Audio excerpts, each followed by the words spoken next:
There are some plants that humanity has feared for centuries. Not because they hide in distant jungles or because they kill instantly, but because they blur the line between medicine, poison, and madness. Henbane is one of those plants. With its stickly leaves, foul smell, and strange veined flowers, henbane looks almost diseased. Ancient physicians used it as medicine. Witches and occultists associate it with visions and curses. Medieval brews sometimes included it alongside deadly nightshades, Atropine, and mandrake, Mandragora officinarum. And even small amounts could produce hallucinations, delirium, paralysis, or death. This is the story of henbane, a plant tied to poison, folklore, medicine, and altered states for thousands of years.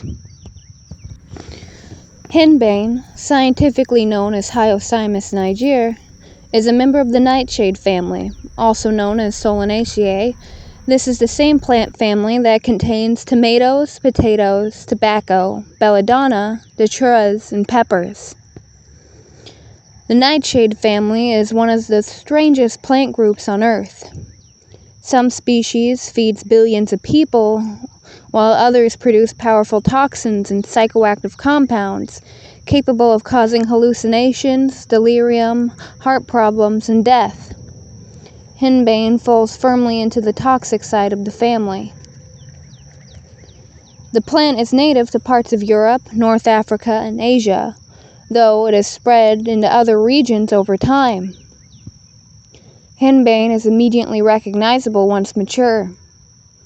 The leaves are soft, sticky, and covered in glandular hairs. The flowers are pale yellow or cream-colored, with dark purple veins radiating outward from the center, giving them an eerie, almost diseased appearance. Many people describe the plant as foul-smelling, with an odor sometimes compared to rotten vegetation or decay. And chemically, henbane is extremely active. Henbane contains a group of chemicals known as Tropane alkaloids. The most important one, Hyoscyamine, atropine, and scopolamine. These chemicals interfere with the parasympathetic nervous system, particularly through blocking acetylcholine receptors. In simpler terms, the plant disrupts normal nerve signaling throughout the body. Symptoms of poisoning can include dry mouth, dilated pupils, rapid heartbeat, confusion, agitation, hallucinations, delirium, overheating, memory disturbances, and in severe cases, coma or even death. Historically, people often summarize anticholinergic poisoning with a famous phrase: blind as a bat, hot as a hare, dry as a bone, red as a beet, and mad as a hatter. And madness is one of the reasons henbane became so infamous historically. Unlike many psychedelic plants that produce structured or dreamlike experiences, henbane and related nightshades often produce something far darker and more dangerous: true delirium. People under the effects of large doses might speak to people who are not there, forget what is real, wander aimlessly, experience terrifying visions, or lose awareness entirely, which made the plant both feared and mythologized. Henbane has followed humanity for thousands of years. Ancient Greek physicians documented it, medieval herbalists used it cautiously, and throughout Europe, the plant became deeply connected to superstition, witchcraft, and altered states. Some historical accounts suggest henbane was burned or inhaled in ritual settings. Others described it as an active ingredient in sedative mixtures, pain-relieving preparations, or so-called flying ointments associated with European witch folklore. It is difficult to separate historical truth from exaggeration, but what is clear is that henbane's effects were powerful enough to leave a lasting cultural impact. The plant appears repeatedly in old medical texts, folklore, and stories involving visions, curses, prophecy, and madness.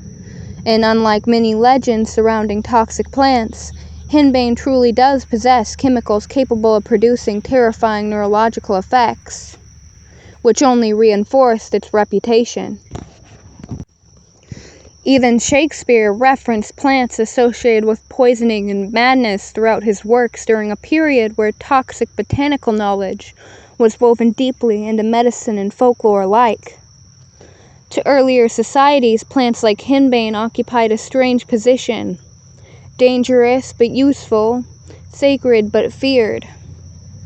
Despite its dangers, Henbane was historically used medicinally in carefully controlled amounts.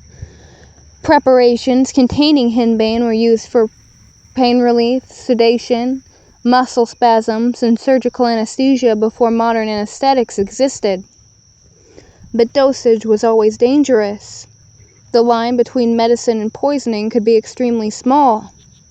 And before modern chemistry and standardized pharmaceuticals, plant potency varied widely depending on soil, climate, genetics, growing conditions, and preparation methods. One batch might produce mild sedation, and another might cause hallucinations, respiratory failure, or even death. Modern medicine eventually isolated and purified compounds related to Henbane's chemistry, allowing safer pharmaceutical use under controlled conditions. Today, compounds like atropine and scopolamine still have legitimate medical applications. Motion sickness, eye examinations, emergency medicine, and management of certain poisonings. But the raw plant itself remains dangerous and unpredictable.